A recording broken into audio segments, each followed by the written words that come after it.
هاي وحشتوني قوي. هنعمل النهاردة شيش طاووق مشوي بس على الطاسة، من غير فحم ودخان كتير. حاجة كده في ربع ساعة تبقى خلصت، من غير أي تعب ولا مجهود. هيكون طري جدا وطعم الشوي يبين فيه. تعالوا نشوف هنعملها ازاي. أول حاجة هنحتاج نص كيلو من أوراق الدجاج، تكون مغسولة ومنقوعة في الدقيق والليمون. وبعد كده معاهم بصلتين مفرومين وفلفلاية رومي. وهحتاج التوابل: ملح وكزبرة وفلفل اسود وتوم باودر وزعتر، ولو حبيتي تضيفي اي حاجة تاني براحتك. وهنا عصير برتقانة، ولو مش عندك استخدمي ليمون عادي مفيش مشكلة. ودي معلقة خل كبيرة. وكمان هحتاج ربع كوباية زيت نباتي.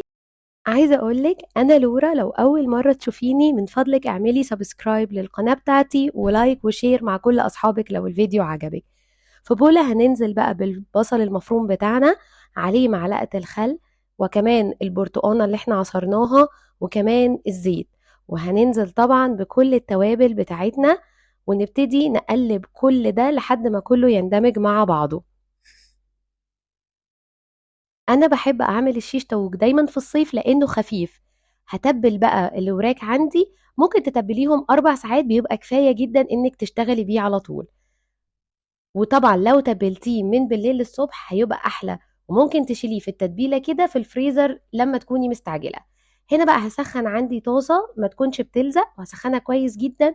وهنزل بقطع الفراخ على الحتة اللي فيها الدهون، ومش هقلبها خالص لحد ما هتاخد لون. وده سر التسوية عشان الفراخ تفضل معاكي طرية وجوسي وما تنزلش العصارة بتاعتها. ما تقلبيهاش خالص الا لما هتاخد لون. وكمان لو بتعملي كمية كبيرة بتحطي على قد الطاسة، وبعد ما تخلصي السوا بتاع أول طاسة بتنضفي الطاسة كويس جدا وترجعي تحطي. هنا بقى لما خدت اللون معايا هبتدي أقلب على الناحية التانية، وبرضو مش هقلبها لحد ما تاخد لون معايا. هو مش بياخد سوا كتير، يعني تقريبا 5 6 دقايق على كل جهة عشان يفضل طري وجوسي. الوراك ما بتاخدش وقت كتير على النار. وعايزة اقول لك ان النار بتاعتي كانت نار متوسطة، يعني مش عالية قوي، عشان برضو ما تاخدش لون بسرعة والفراخ جوه ما تبقاش استوت.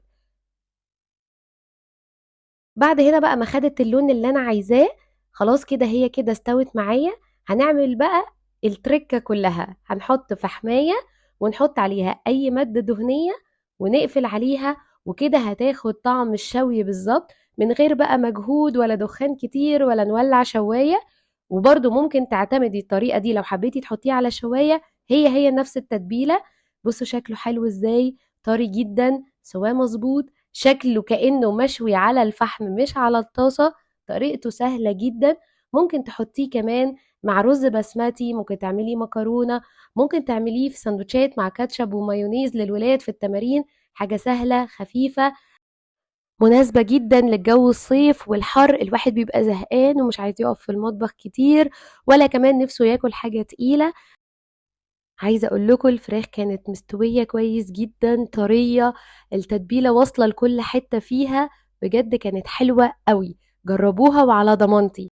واوعدك بعد ما تجربي الطريقة دي انك مش هتعملي الشيش طاووق غير بالطريقة بتاعتي. اتمنى فيديو النهارده يكون عجبكم.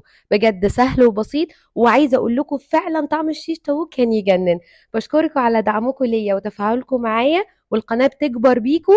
بحبكم قوي، استنوني في وصفات تانية كتير.